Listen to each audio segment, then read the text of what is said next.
हाँ जी, 10th question start करते हैं। The resultant of two forces P and Q acting along the line OA OB respectively means P force OA के along act कर रहा है, Q force OB के along act कर रहा है। Right angle to OA, right angle to OA बोला है रिजल्टेंट के बारे में, means resultant is right angle to OA। Draw करते हैं। Suppose this is line OA along which force P acts and we know that resultant is right angle to OA। ये आपका resultant बनेगा। फिर P फोर्स OA के along act कर रहा है, Q फोर्स OB के अलोंग एक्ट कर रहा है। Suppose this is the line OB along which force Q acts। आपको पता है रिजल्टेंट हम हमेशा पैरेललोग्राम कंप्लीट करके देते हैं। This is the point A। Two forces हैं, P फोर्स OA के अलोंग एक्ट कर रहा है, Q फोर्स OB के अलोंग एक्ट कर रहा है। दोनों का रिजल्टेंट OA पर परपेंडिकुलर है। आगे स्टेटमेंट पढ़ते हैं।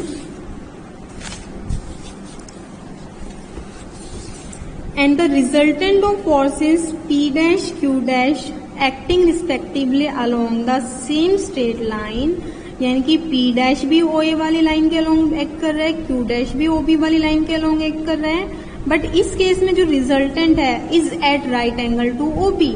यहाँ जो रिजल्टेंट है OB पर परपेंडिकुलर है, जबकि पहले वाले केस में रिजल्टेंट OA पर परपेंडिकुलर था।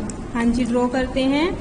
P डैश आपका इसी लाइन के अलोंग है। सपोज दिस इज, यहाँ तक आपके पास A डैश पॉइंट का नाम दिया, इसके अलोंग आपका P डैश है। ऐसे ही OB डैश ड्रॉ कर लेते हैं। सपोज मैंने यहां तक ड्रॉ किया B डैश, इसके अलोंग आपका जो फोर्स है दैट इज Q डैश। अब इस केस में जो रिजल्टेंट आएगा, suppose this is resultant R dash, और रिजल्टेंट हमेशा दिया जाता है पैरेललोग्राम कंप्लीट करके।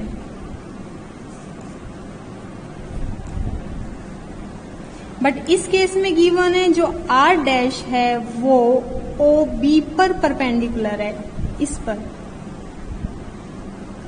जबकि हमारा R था वो OA पर परपेंडिकुलर था, R डैश OB पर परपेंडिकुलर है। आगे देखते हैं। हमें शो करना है, show that PP dash is equal to QQ dash, means to prove PP dash is equal to QQ dash. हाँ जी, यहाँ मेन आपको रिजल्टेंट की डायरेक्शन दे रखी है। रिजल्टेंट की डायरेक्शन का मतलब जो आप टेंजेंट थीटा यूज करते हो वो आपको यहाँ यूज करना पड़ेगा।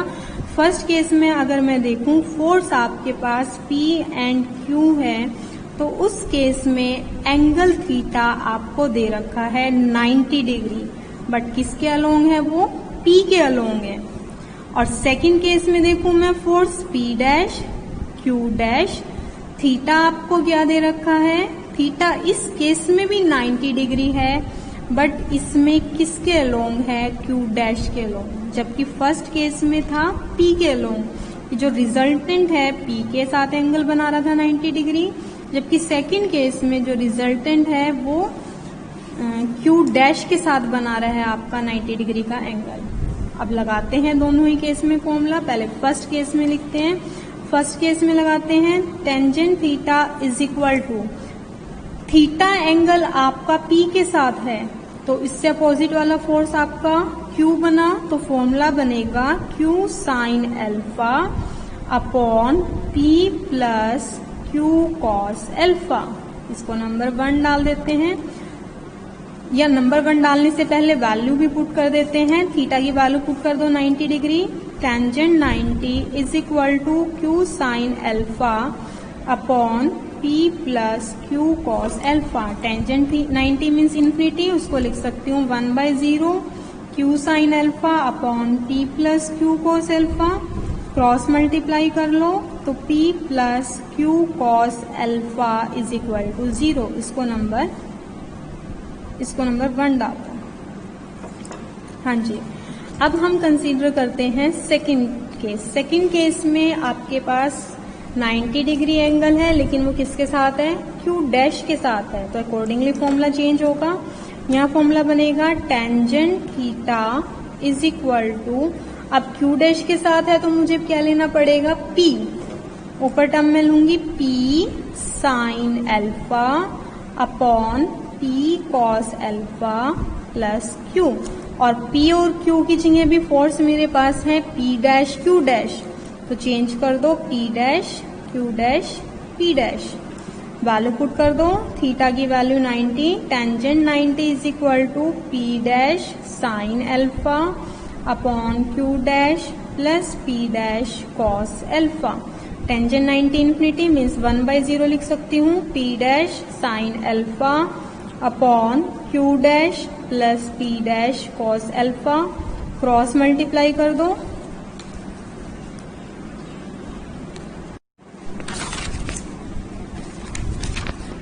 हाँ जी क्रॉस मल्टीप्लाई करते हैं,